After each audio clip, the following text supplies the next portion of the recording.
37th parallel on America's haunted highway, it's Pixelated Paranormal, your guide to the unusual and the strange.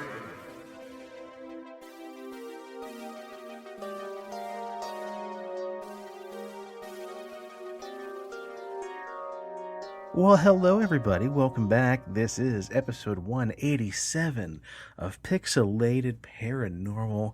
This episode we've got stories so crazy you might just ship yourself. That's right, I said ship yourself. That will make sense in a minute. But first, spoiler alert, this was the episode that we were going to do 2 episodes ago. Right. And we're sans Steven on this episode. He is on call because we're recording on a normal night. Well, I guess I should say we're recording on a night that is not our normal recording night to get caught back up here. So unfortunately, Steve has to miss tonight's shenanigans. Yeah, he's MIA. Okay. Yeah, MIA out there doing the second oldest profession in the world. Drive safe, Steve-O. I hope you enjoy this episode. Hell, you'll be listening to this episode along with everybody else when it comes out on April 7th. And happy April 7th, everybody. What the fuck is April 7th? Is that a holiday? I'm glad you asked. There's actually 2 important holidays to celebrate. Number 1, Preston, you doofus, it is Jackie Chan's birthday. Oh, well, happy birthday, Jackie Chan. Big happy birthday to Jackie Chan. If you've never read his autobiography, My Life in Action, you should do yourself a favor, pause this episode, and go read that book. It's a pretty fantastic book. If you've never done yourself a favor and watched Rumble in the Bronx, you should go pause this episode and go watch Rumbles in the Bronx. Yeah, you should. Yeah, you should. The great thing about that book is it kind of categorizes and catalogs pretty much every single accident and injury he's received up until the publishing of that book, including the infamous broken foot, painted sock ordeal from filming Rumble in the Bronx. Because if you watch that movie, at the very end, you'll notice one of his shoes is much larger than the other one. That's because he broke his foot doing a stunt, but he didn't want the movie to stop production, so he just put a sock over his cast and painted it like a shoe. Yeah, like Tom Cruise, he does his own stunts. He don't need no stunt man. It's sad because he's just now having to slow down over the last few years and start using some wires and stuff like that. But I mean, at this point, the man has nothing else he has to prove to anybody. God, yeah. I could do a whole episode about Jackie Chan if you want to, about how he was being pressured to be the next Bruce Lee. And he's got this famous saying about how I don't want to be the next Bruce Lee. I want to be the first Jackie Chan. Ooh. Yeah, screw it. We're going to cancel the show from now on. This show is simply about Jackie Chan. The one thing I when I was growing up as a kid, that's something my brother got me into, was like the really crappy like B kung fu movies that were like, the ones that were really badly overdubbed. And so I remember watching like, God, what was the one that he was in, like the Drunken Fist or something like Drunken that? Master? Yeah, Drunken Master 1 and 2. So, I mean, I don't know. I love those crappy kung fu movies. I think they're the best. I could sit there and just watch them day after day. So it's like crap, like Ed Wood movies. Like nobody appreciates like Plan 9 from Outer Space, but I fucking eat that shit up. So yeah, Plan 9's a pretty solid movie, man. Yeah, I grew up watching Jackie Chan movies with my dad. Anytime they'd be on like TBS or Cinemax or anything, my dad would be like, "Hey son, there's a kung fu movie on." So I'd come running upstairs and we'd veg out for the next 2 hours watching, Jackie Chan, Bruce Lee, any of those movies. Oh, you are the man who killed my sister. I will seek my revenge with my fist. Like, all the lines are just classic. You can't go wrong with a good kung fu movie. That's true. Did you watch the newer kung fu movie? What was it called? Kung Pao Enter the Fist? No, I need to though. Oh, dude, you really do. I got a joke for you. What do you get when you cross an owl with a bungee cord? I don't know. My ass. You really need to see Kung Pao Enter the Fist. It's such a good film. If I remember right, that was actually a kung fu movie they took and then dubbed a bunch of actors' faces over top of, and then added some more extra film sequences. It's just so funny.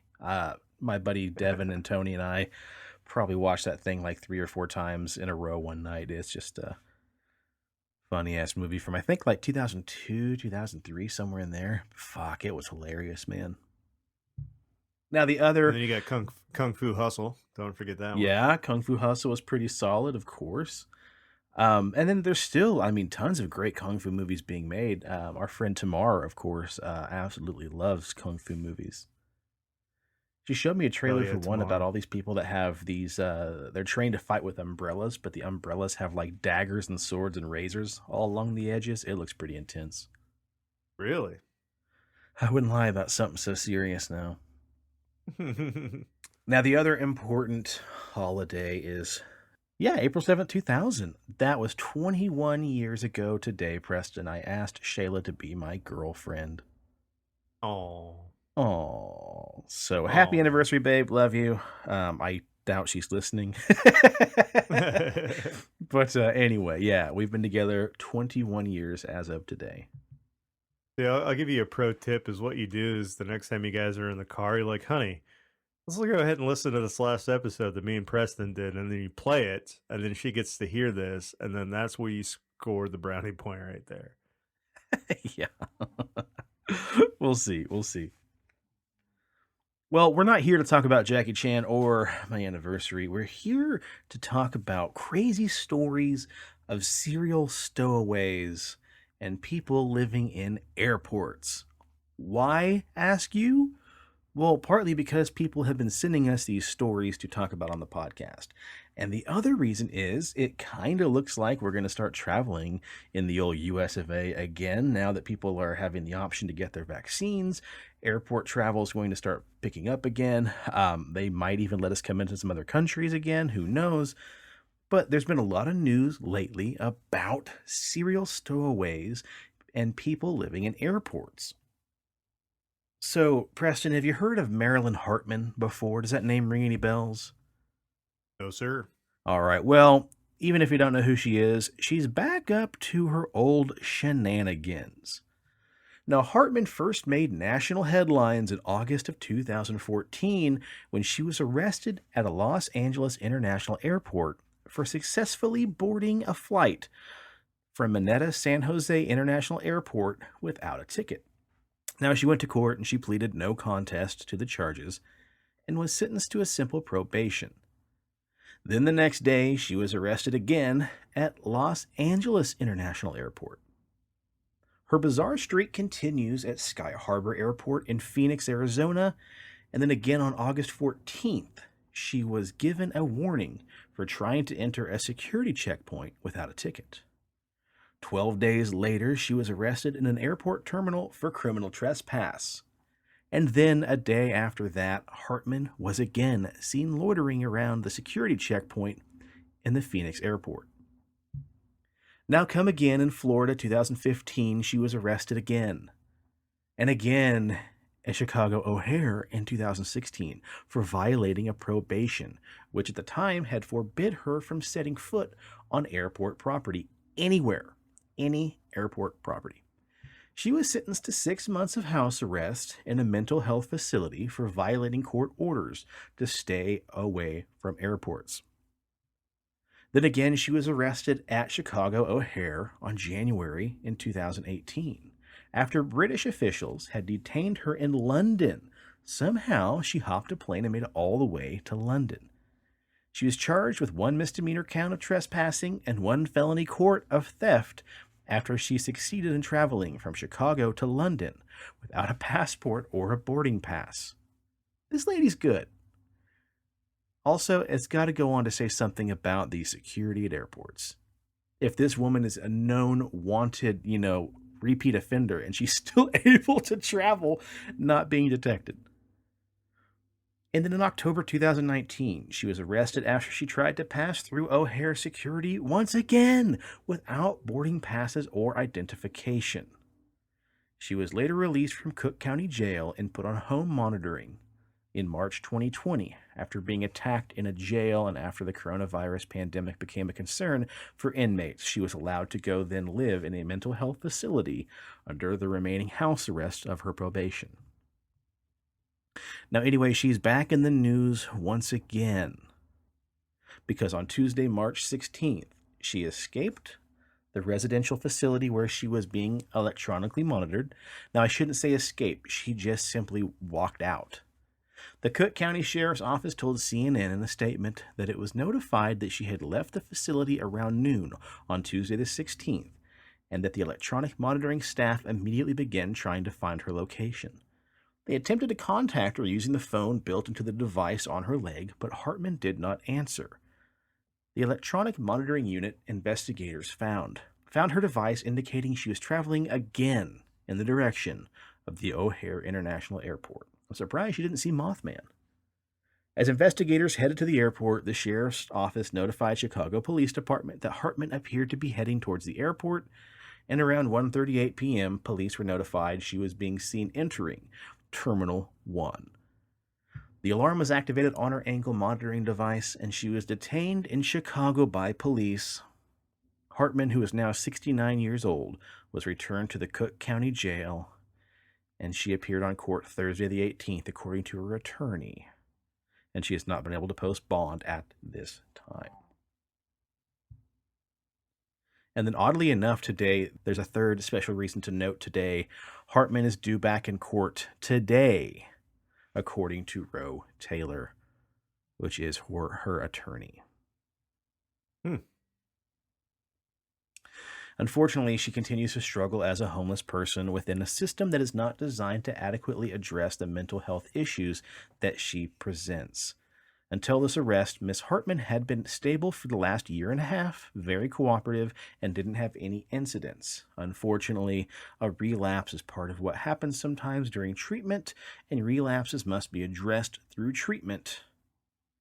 But it is noted to say she does not show any risk of harming herself or others. That was from CNN. Right on. Yeah, kind of bizarre. I don't know. It's an interesting thing. I don't want to call it a hobby, but an interesting thing nonetheless, just to continue to want to board planes and go travel.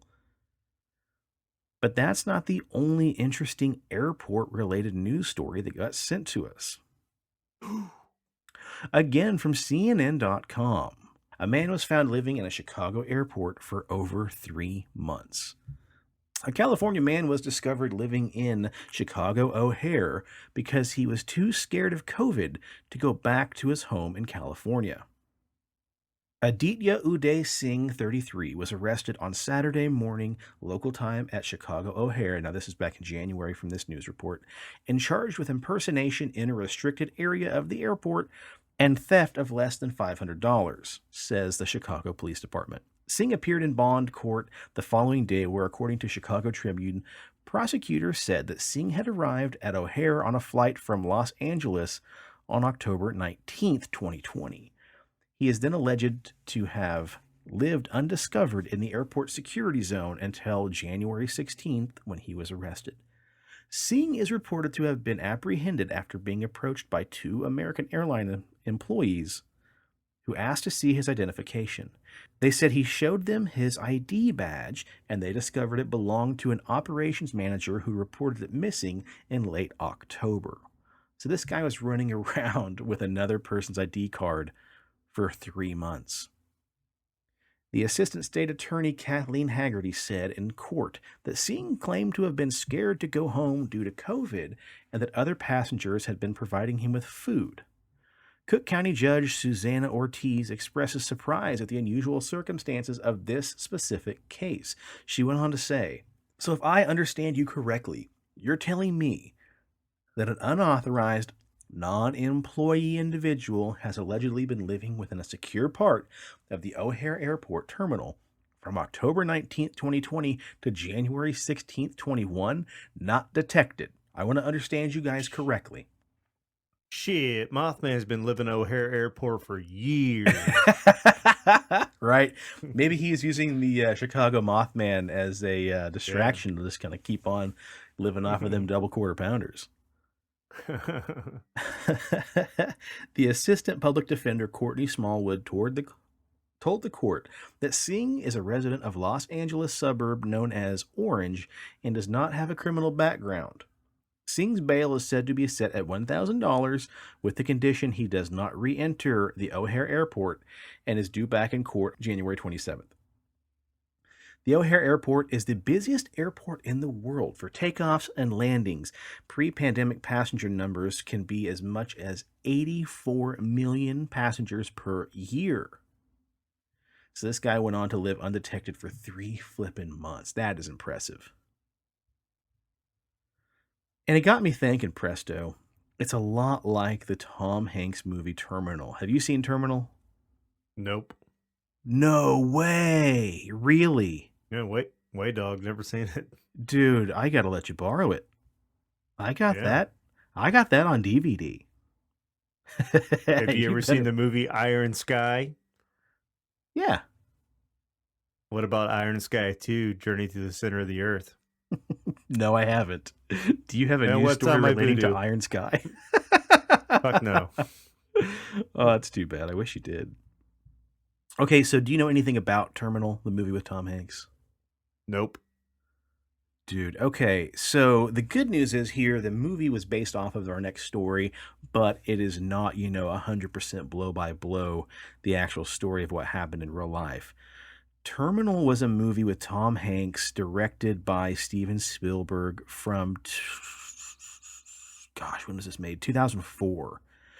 And it's about a guy who is forced to live in an airport for a very long amount of time because he can't leave the airport. He has nowhere to go. He can't go back home. He can't go into the U.S. He's just stuck living at JFK Airport. Dude, you got to watch it. That'd be a fantastic movie for you to watch with the kids. It's PG-13. There's really nothing risque or, questionable, nothing cringy about it. I think you guys might have a movie night, man. Your mom might even dig this movie. Who knows? Yeah. So, funny story about movie night, real quick. Remember how you gave me the digital code to the shape of water, or whatever that movie's called?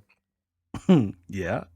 Uh-oh. Yeah. So, I didn't research what exactly was going on, and then the other night it was just me, Jeffrey, Mom, and Blake.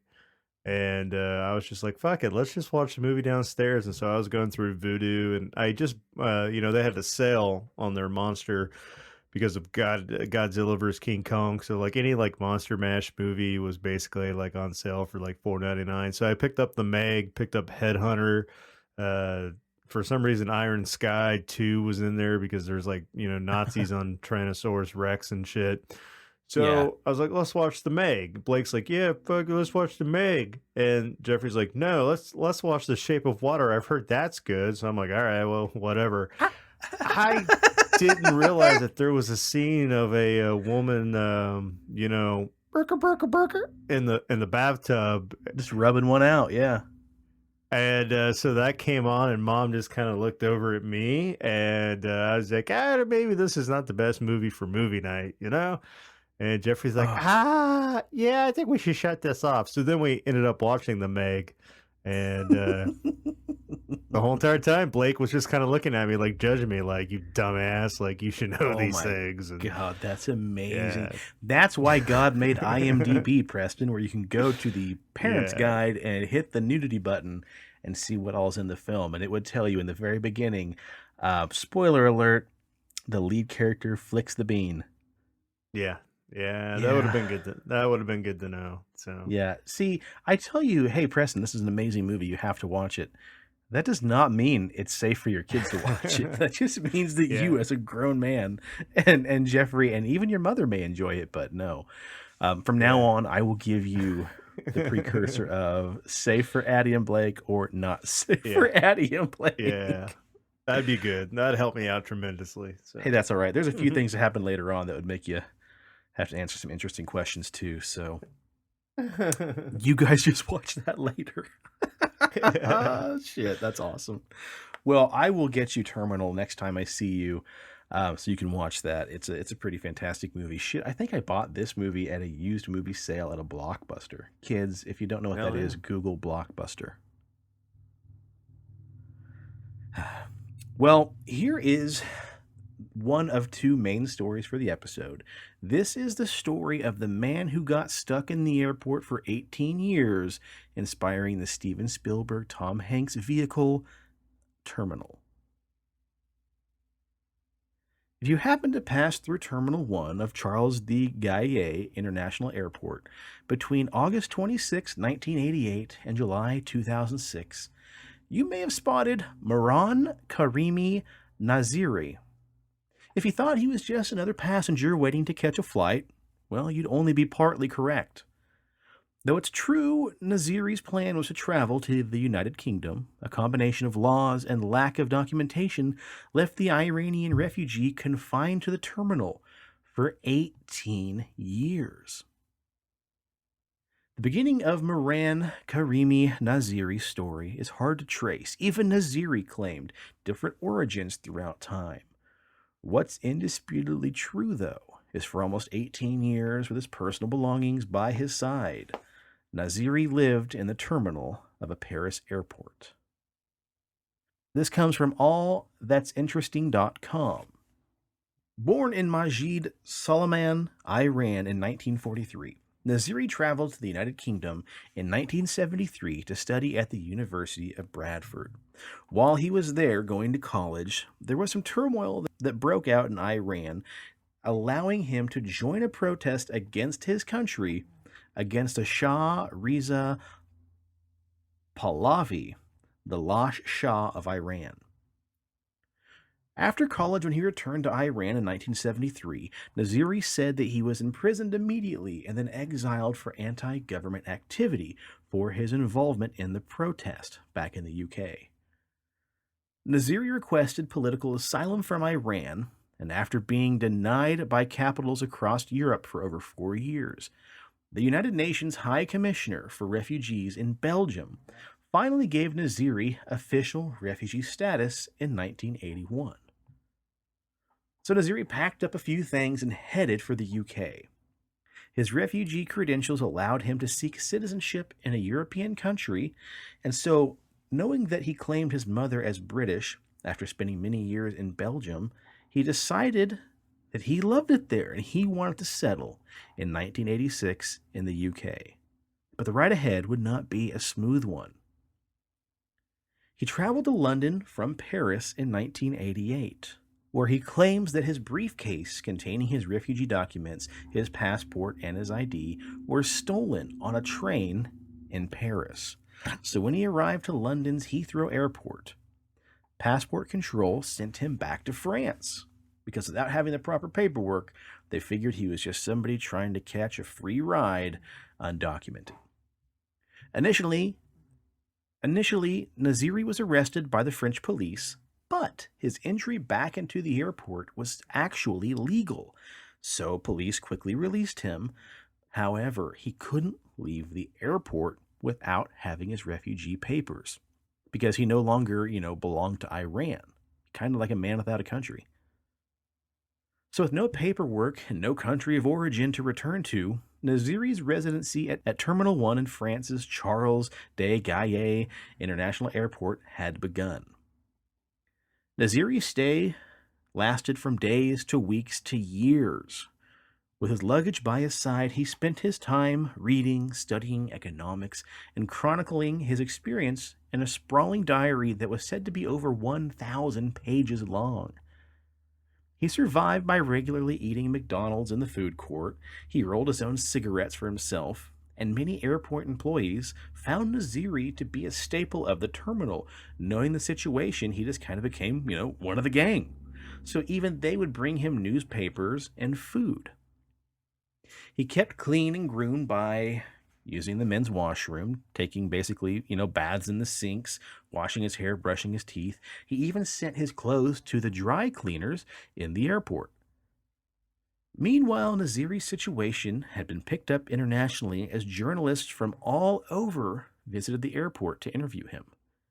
Regular citizens even sent him encouraging letters, including one that sent him a $100 cash voucher saying, "Please let him know that we are hopeful. He will have a safe, comfortable, and happy future." Signed, a concerned American citizen.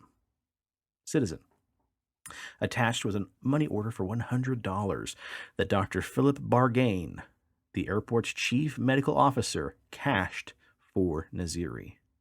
Now, Naziri also caught the attention of a French human rights lawyer, Christian Bourgeot, Bourgeot became Naziri's longtime lawyer.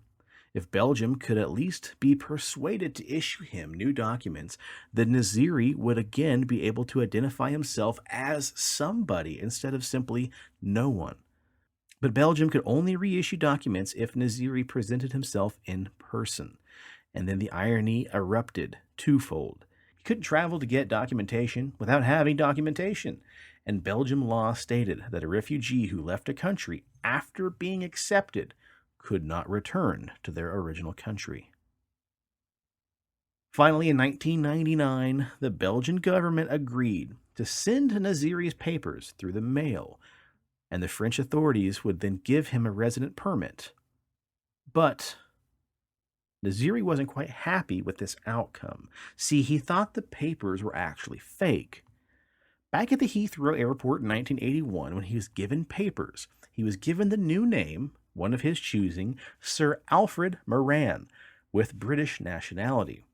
The name on the new papers he received recently in 1999 had his original birth name, Mehran Karimi Naziri, and listed his nationality as Iranian. Unfortunately, Naziri did not like it, and even though Bourgeot, the lawyer who was working pro bono for 10 years trying to help him, Naziri turned down the papers. So then he went on to remain living at Terminal 1 in the airport. Simply signing the papers and then having his name legally changed may have been a simple solution. But as it turns out, living in an airport for years can also take a strange psychological toll. In the 2003 interview with GQ, Bourgeot said that perhaps Naziri was crazy now, but argued he arrived there by several steps.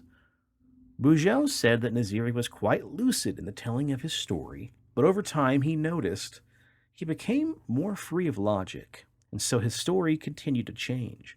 One time, Naziri said he was Swedish, to which Bourgeot said, "Well, how did you get from Sweden to Iran then?"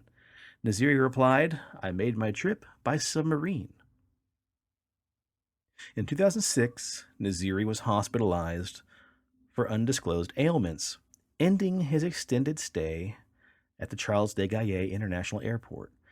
He was reportedly then released from the hospital in 2007 and put up into a hotel near the airport.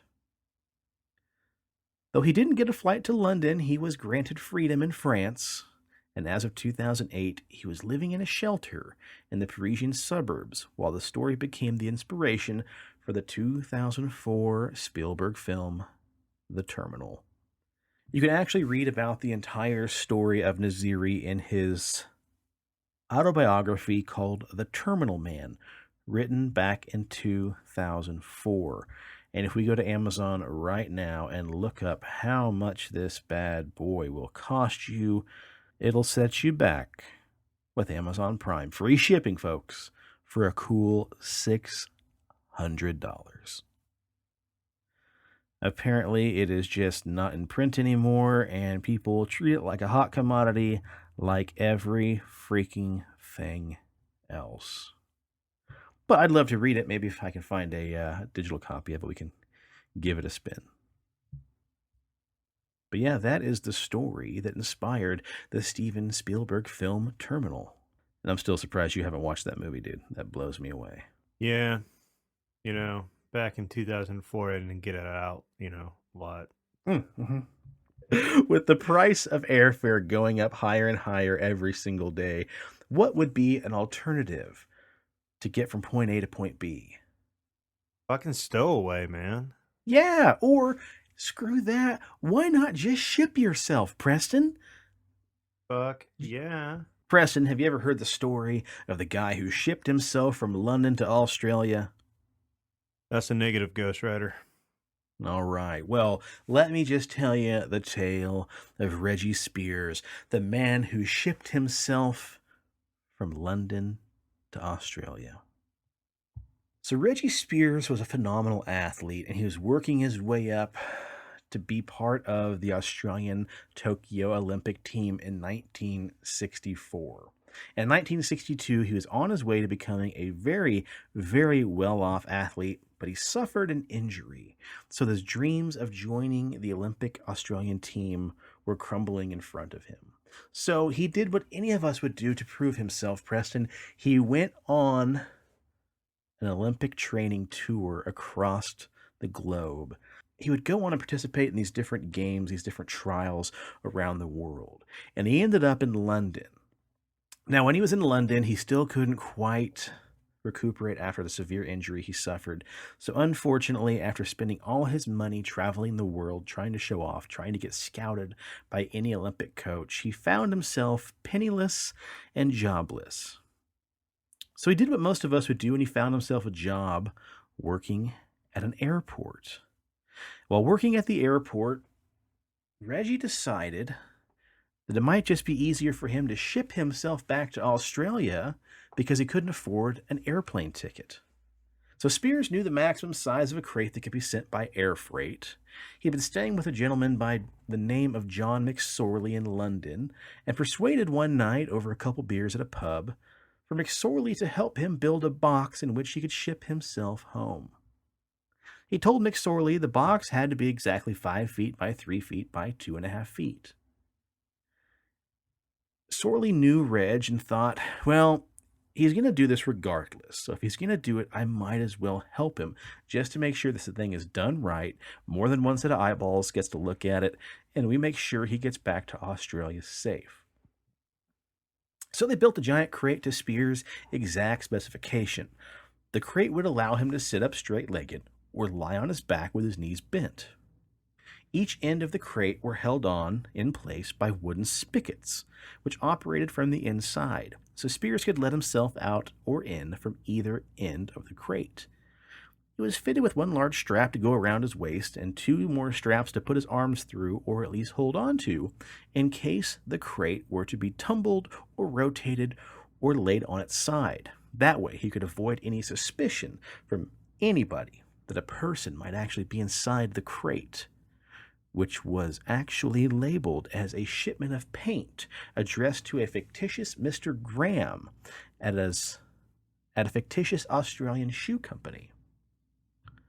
Although the cost of sending a large, heavy cargo crate would be more than a passenger seat, Spears knew he could send himself cash on delivery and then worry about how to pay the fees once he arrived in Australia. So Reggie packed into the box, along with some canned food, a flashlight, a blanket, a pillow, and 2 plastic bottles, one for water and one to relieve himself in. Spears was loaded into an airplane on Air India, bound for Perth, Australia.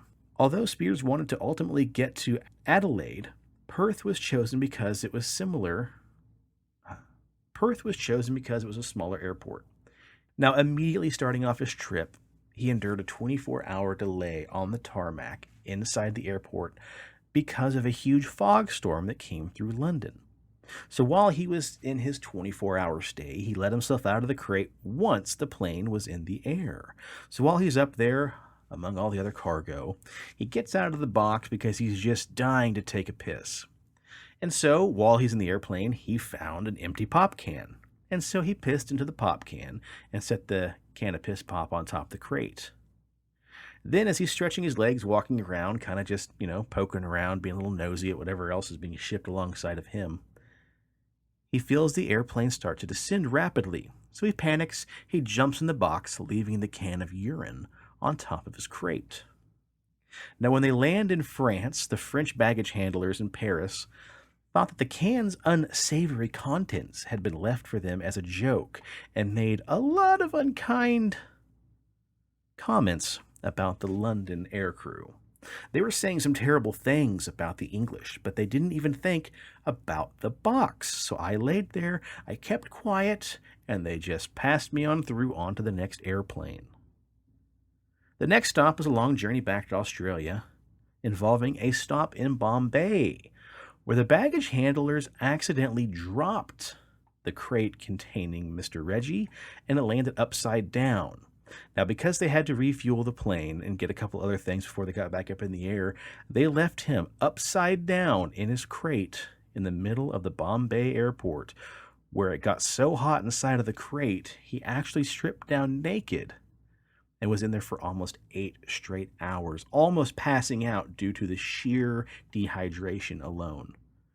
He said they had this thing on its end. I was on the tarmac while they were changing me from one plane to another, strapped, but my feet were up in the air. I was sweating like a pig, but I didn't give up. I waited there patiently, and eventually, before I passed out, they came and got my crate and put me on to another plane where I soon cooled off. When the plane finally touched down in Perth, the cargo hold was opened, and Spears heard the Australian baggage handler swearing about the size of this big-ass crate they had to unload. As soon as he identified their accents, he knew he was home. I mean, the accents, how could I miss it? I'm on the soil. Amazing, wonderful. I have made it. I was grinning from ear to ear, but I wasn't going to let them know that now I'm here. I've almost pulled this entire thing off. I knew they would take the box to a bond shed for storage, so when they put me in the shed, I got out straight away. There were all these cartons, one of which was a big carton shipment of beer. I didn't drink, but boy, I cracked open a can of that beer to celebrate and downed the whole entire can. Spears had survived for 3 days all in all, traveling in the wooden crate, but he still faced the biggest challenge of all, getting out of the Australian airport. But fortunately, Lady Luck was still with him. He said there were some pretty good tools inside the storage facility, so I just cut a hole in the side of the wall and let myself out.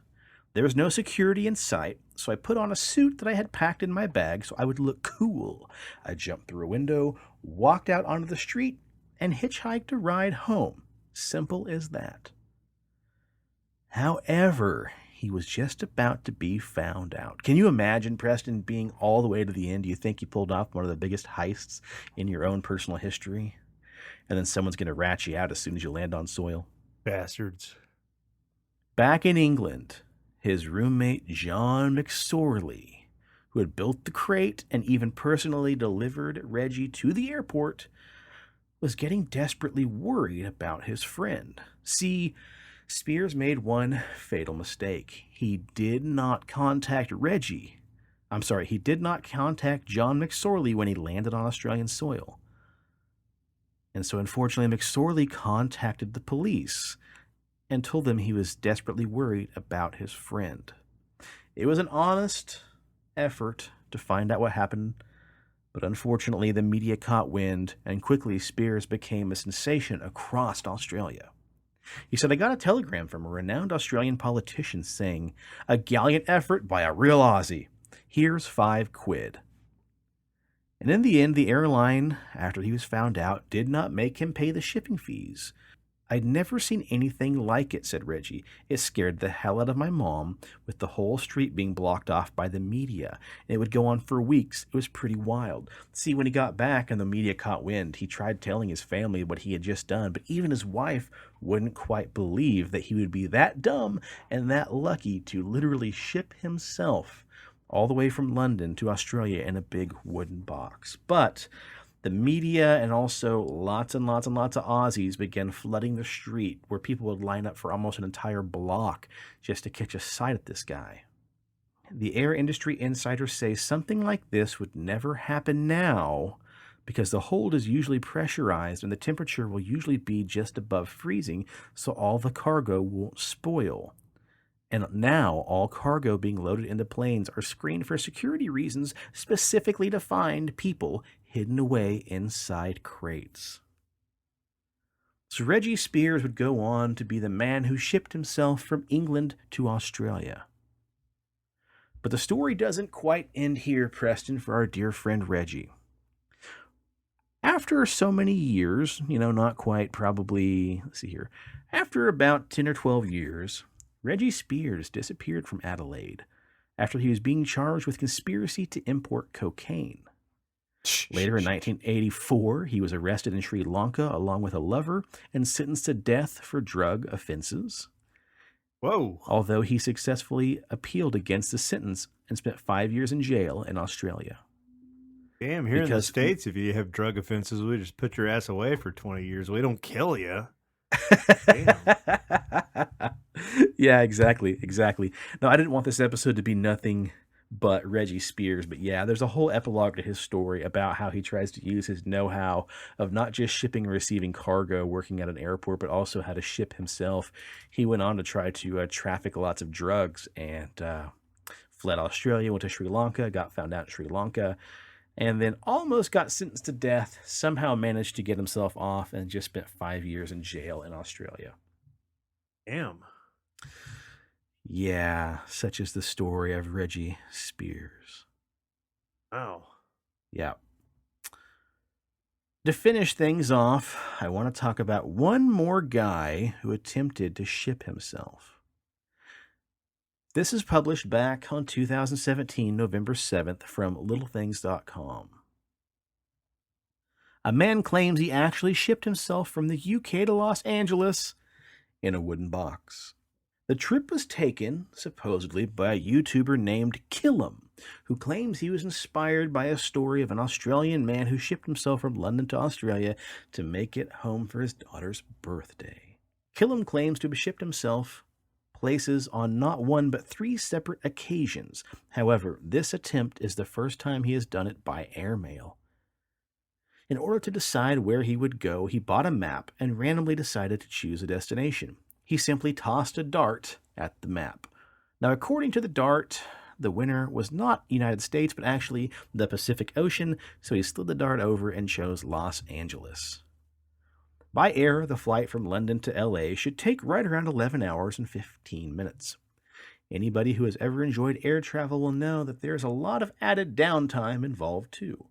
According to FedEx, the shipping cost from London to Los Angeles for a roughly 180-pound package internationally would range between $1,294 to $1,973.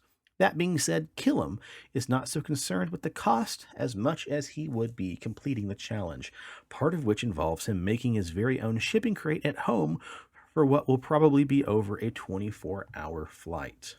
Of course, the crate needed to be properly marked, so it would be handled with care throughout the journey. So, in a big magic marker, he wrote "Fragile" on the side of the crate.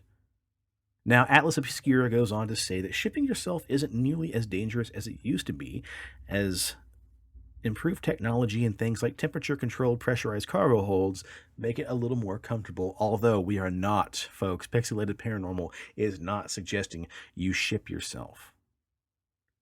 You can ship your pants, but don't ship yourself. Still, the practice is strictly forbidden by FedEx and USPS policy. None of the cons associated with shipping yourself seem to deter Killam, who can be seen here gathering supplies in a picture documenting his journey ahead. Non-perishable foods, water bottles are king in the situation. He also had to be careful avoiding salty foods that would make him too thirsty or make his bladder overactive. The $1 million question, though, Preston, is: how does he do his business? How does he pinch one off? Dude, you fucking shit in a bucket or piss in a bottle. There you go. Killam seemed to think of that because he bought a potty training toilet to pack into his crate. Before sealing himself inside the crate, Killam showed us his setup.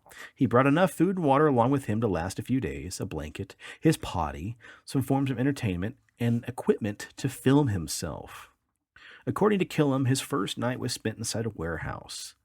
He would be loaded into an airplane in the morning, but had no idea for how long. Spoiler alert, it can get very cold in a cargo hold. The passenger cabin may also seem a little chilly. But take Killam's word for it, folks, how uncomfortable it apparently got to stay folded in a crate for more than a day in an extremely cold room. By the end of the nearly 12-hour plane ride, Killam says he had eaten most of the food and only 1 bottle of water remained in his stash. He also had to duct tape his potty shut to seal off the smell from all the Browns he took to the Super Bowl. He admits that his plan didn't work as well as he may have hoped, but can we be surprised? Despite the bumps and discomfort, Killam seemed to arrive in Los Angeles to the hotel where his dad was staying and waiting to meet him. Killam got the good old stretch he didn't get while locked inside that box and got a well-deserved shower, because if anybody needed to take a bath, it would be a man who had a shit reed diffuser in the box right next to him. Needless to say, he made it in one piece and it's hard not to be impressed by his determination. So my question here would be, is there video of the actual trip? We'd have to go to YouTube to figure that out. But what do you think, Preston? Do you think this guy really did this, or is this just a load of poppycock? I think it's a load of fucking shit. Let's see here. Kill him shipping himself. Kill him shitting himself. He says, I mailed myself in a shipping container, and you won't believe what happened. Huh, well, apparently you can go on YouTube and find videos of Killam shipping himself on more than one occasion. I've only shipped myself once as an adult male. I shipped my pants outside of Benton, Kansas. Oh, there you have it. There you have it. But this got us thinking, too. This is all about airports, people living in airports, shipping themselves from airport to airport in crates, surviving for 18 years living in an airport. Preston, where are some other strange places people have been found living outside of airports? Well, so this first story is kind of not so much like, living in a strange place, but living in a strange condition. Mm-hmm. So, a woman in Michigan lived with her dead roommate's body for up to 18 months because she was lonely. Charles Ziegler was 67 years old and suffered from emphysema when he passed away. Instead of reporting his death, Ziegler's 72-year-old friend Linda Chase, with whom he lived for 10 years, propped his body up in a chair in front of the television. She kept the body clean and dressed and talked to the mummified remains while watching NASCAR. Chase was investigated for Social Security fraud for continuing to cash Ziegler's checks after his death, but that doesn't appear to be the motive for keeping her friend's corpse. When asked why she had done such a thing, Chase said, I didn't want to be alone. He was the only guy who was ever nice to me. So it's kind of like a weird Weekend at Bernie's, but it's Weekend with Charles. Yeah, that's kind of sad. Yeah. Wow. Yeah, what's weird is like, it wasn't like they buried the body and preserved it, and put all like the formaldehyde and all the different embalming fluids. Mm-hmm. Like, no, this guy was just like fucking rotting away in a fucking chair. And she's just like, what are you doing today, Charles? I see your finger fell off. Do you want me to sew that back on for you, Charles? It's just kind of creepy. Like, that fucking house had to smell, man. Yeah, it had to smell, man. We're watching the John Gacy documentary right now on Peacock, and supposedly he had to dump like hundreds of pounds of lye underneath his crawl space to get the smell. So, yeah, it's going to be pretty pungent. And then maybe you're the outdoorsy type of guy and you want to live off the grid. Well, a 56-year-old man in New Mexico was found living in a cave on property that belonged to the Department of Energy. Roy Moore's makeshift abode was equipped with a bed, front door, wood-burning stove, solar panels, and a satellite radio. He had been living in the cave for 4 years without being detected, but then finally smoke from the stove drew the attention of the authorities, who also discovered marijuana plants on the property. Moore and his belongings were removed, and he was charged with a misdemeanor and drug offenses. Wow. Yeah. And then finally, This is something my brother would do. So this sounds like a Jason story. When a woman in South Carolina heard noises coming from her attic and nails began dropping from the ceilings, she had a feeling that something just ain't right. When her grown son investigated, they discovered the mother's ex-boyfriend sleeping in the heating unit full of coats. Whoa, he had been released really? he had been released from prison 2 weeks prior and had lived in the attic ever since. Not only was the woman unaware that he had been released, the couple's relationship ended 12 years prior to this. Adding to the creepiness, cups from fast food restaurants filled with human waste were found nearby. The man had also rigged ceiling vents so that he could peer into his ex-girlfriend's bedroom. Ooh, oh man. Dude, like, there's not a lot of terrestrial things that really, honest to God, scare me. People living in your house, unbeknownst to you, really creep me the hell out. Yeah. Whew, yeah, that really gets under my skin, man. My buddy Jordan, when I was growing up, we would go out behind his house on Second Street. Kaylee, if you're listening, I think the house you live in is either next door on one side or the other of my friend Jordan's house. But anyway, there was a house catty corner to his whose backyard's connected, and we found a prowler living underneath these people's house. And this goes to show you how stupid kids are. Like, he kept telling me, he's like, yeah, there's a guy that lives under that house. There's a guy that lives under that house. My mom won't listen to me. My mom doesn't want to talk about it. She just, blah, blah, blah. So one day he takes me over there. He's like, do you want to see where the prowler lives? And so we walk over to this house. And it's like a 2-story house. And it's one of those where, like, I guess it'd be a 3-story house because there's a basement too. But to get to the main story, you have to walk up, half a flight of stairs to the front porch and then go inside. So all along Yeah. the house, there was like this like wood paneling. It wasn't like a giant porch. It was like wood paneling that was like hammered to the house, kind of like a weird like wood siding. There was a panel of that siding, probably about a 3-foot square. You could grab, shake, and move over. And inside of that was a lamp, a flashlight, milk crates, magazines, a cot, a sleeping bag, a pillow, and various food drink items that were underneath this house. And there was indeed a guy living in the crawl space. Whoa. And because we were just dumb, ignorant children, we never told an adult because, being in 2nd grade, he tried telling his mom. She didn't want to hear it. And so I'm like, oh, well, I mean, if his mom doesn't care, it's got to be okay, right? So, yeah, one of the few regrets I have Huh? as an adult is looking back on that and not calling the police because I don't know whatever happened. Oh. Yeah. So maybe it's that stems my unbridled fear of someone living, in my attic or in my crawl space. I don't know. Yeah. Yeah. Well, in 1978, a team of geologists in Siberia were stunned to discover a family of 6 living on the mountainside, miles from the nearest civilization. The Lykov family fled religious persecution in 1936 and lived in the wild for the next 40 years. The 2 youngest children had never seen a human being that wasn't a member of their own family, but they were aware of their existence. Their language was distorted due to the isolation, and they had never seen bread. So they're like, "Holy shit! What is this magic that you have that's sliced bread?" Forget sliced. What is bread? Yeah, what is bread? In a single room, the family survived on a diet of potatoes, ground rye, and hemp seed, and hadn't eaten meat until the late 50s when their younger boy taught himself to trap. Their shoes were made of bark, and their only reading materials were prayer books from the family Bible. In 1961, cold weather destroyed the family's crops, reducing them to eating bark and shoe leather. The mother died of starvation during this time, making sure her children had enough to eat. After their discovery, the Lykovs remained in the remote home, accepting only a few useful items.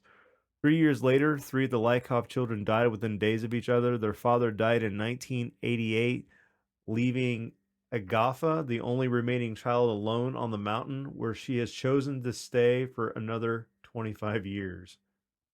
Holy cow. Yeah. Well, I mean, I guess, like, if that's the only life you've ever known, that makes sense. Yeah. Fuck people. Stay on the Do mountain.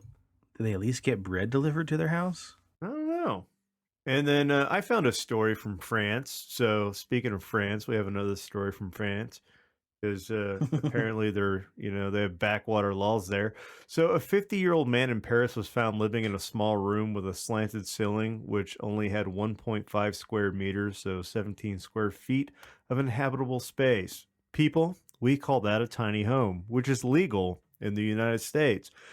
Right. However, in France, that was considered a barely enough room to stand, and the man had lived there for 15 years. The rent for this minuscule living space was 340 euros or $442 a month. When asked how he coped with the accommodation, he told a French radio station, I come home, I go to bed. The landlord found himself in hot water because French law says apartments in Paris need to at least be 9 square meters or 97 square feet and include a shower. So guess what? No tiny home living in France. Wow, that's kind of a bummer. Yeah. Live on the wild side, France. Tiny Yeah, homes.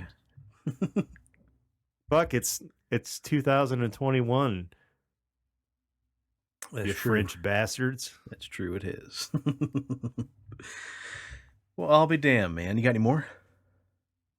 Let's see. An 8-year-old from an 8-year-old Cambodian girl who disappeared with her sister while tending buffalo was found living in the wild after 19 years.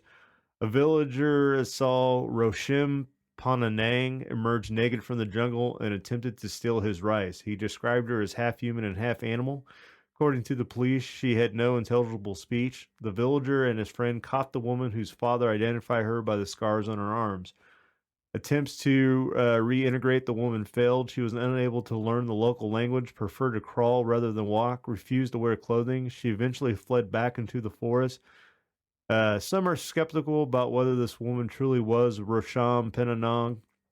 They believe it unlikely that an 8-year-old girl could have survived such harsh conditions on her own, and her father has refused a DNA test. Wow, interesting. Did you ever read the story about, oh gosh, what was her name? The girl raised by monkeys, or the girl raised by wolves out in the jungle? Yeah, Marina Chapman, Raised by Monkeys. Yeah. Oh, we should cover that sometime, man. I know it's not necessarily paranormal. Well, hell, this episode wasn't paranormal. It's just unusual and strange, but That's what we it's a do. story. Unusual, strange. So Yeah, a little detour from the norm. That's fine every once in a while.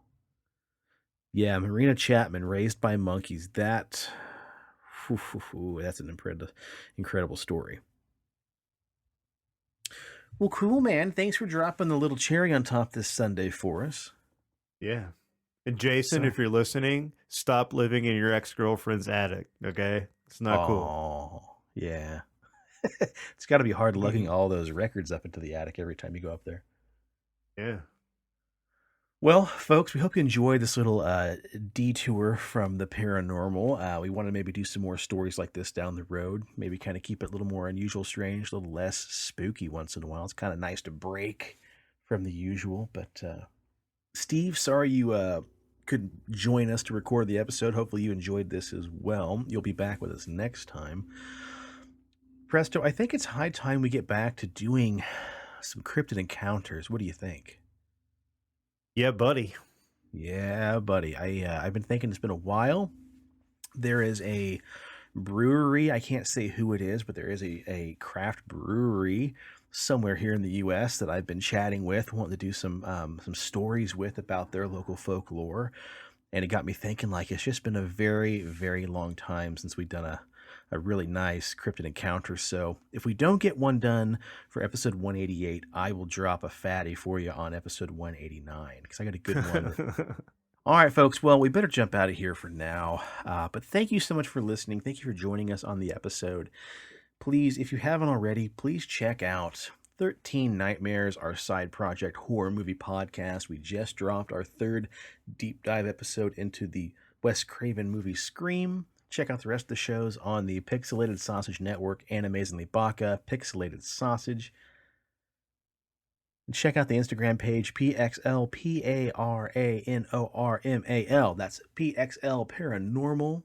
We've also got the Facebook page, The Pixelated Paranormal Podcast. Send us your personal paranormal stories. I think we're going to do another listener story episode come for our 200th episode. That'll be this summer. So send us your stories to pixelatedparanormal@gmail.com. We would love to hear what you have to say, what you have experienced in your own life. And also, if you'd like, send us a voicemail. We've got a Google Voice number set up. 913-662-3144. That's 913-662-3144. We would love to hear what you have to say. I think those messages can be right around 3 minutes long. So if you get cut off, just call right back and finish it off. Or if that sounds a little too complicated tell us your story into your phone and send us the MP3, send us the voice memo. We'd love to hear it and actually have listeners hear your strange tales in your own words. That'd be awesome. Presto, what do you got for us? Don't forget the YouTube channel, because we're up to 85 subscribers now. So if you haven't checked that out, get your butts over to YouTube, hit like, hit subscribe, share it with all your friends. I know YouTube is kind of a weird place to listen to podcasts, but my old fuddy-duddy cousin out in Arizona, who's not like into technology, he just discovered our podcast by YouTube. And that's another avenue. So get on there, like and subscribe. Yeah. Let's blow that place up. That'd be awesome. And now that you're kind of in your own little studio space, for these YouTube episodes, maybe we could start throwing some video on, man. Do some video chats and stuff like that. That'd be a lot of fun. Yeah. Coming up in May, I've been working up a little party. As long as everybody gets the time off, I'd like to do a 5-year anniversary show for us. And with that, it'll kind of fall outside of our normal episode, so it'll kind of be a bonus. I want to do a Pixelated Paranormal 5-year paranormal beer celebration for us, just to come over, hang out on the deck, have a few beers, chit chat, and we can do some videos, some live, Facebook Live, stuff like that, and just come over and chat, talk about some unusual things these beers are based off of, because I'm currently tracking down 10 different paranormal themed beers. And I've got some real fun stuff. Should have a nice little surprise rolling up for us if everything goes to plan. But yeah, it'll be fun. We'll have that to look forward to as well, because our 5-year anniversary will be here in just about 1 more month from now. So hard to believe it's been 5 years. And then on that note, if you need a beer, if you want a beard, if you want a beard that's better looking than somebody living in an airport with their little, disgusting hobo sink washed beard, check out BigDobsBeardBomb.com and use promo code PXLPARA for 20% off your order, and pick yourself up some scents like Dundee Cedar, Bay Rum, Sweet Tobacco, Fresh, Citrus, Mint, and Classic. Hell yeah, shout out to Big Dobbs. And if you're in the Wichita area, please stop by the Pawnee and Seneca CD Trade Post. Say hello to our dear friend Leslie and the rest of the gang down there. It's been long enough now. Things are getting a little safer. People are getting vaccinated. I think it's time we get back together with John and Leslie and do some more CD Trade Post episodes too, man. Do some interesting dives into paranormal movies. It'd be a lot of fun to do another one of those. Heck yeah. Sweet action. Cool. Alrighty, guys. Well, I think we'll let you go now. I'd like to say until next time, on behalf of Steve, cheers to the weird shit in the world and those of us that love to talk about it. And stay spooky and stay on the paranormal highway. The cast at Pixelated Paranormal would like to thank you for listening to this week's episode. Pixelated Paranormal is here to tell you tales of the fantastical, the strange, the unknown. Tales that will move you a little further down the paranormal highway. If you'd like to share your own listener story, we would love to hear it. Email us at pixelatedparanormal@gmail.com. Again, that's pixelatedparanormal@gmail.com. We'd really love to hear from you. Again, thanks for listening to this week's episode of Pixelated Paranormal, your guide to the unusual and the strange.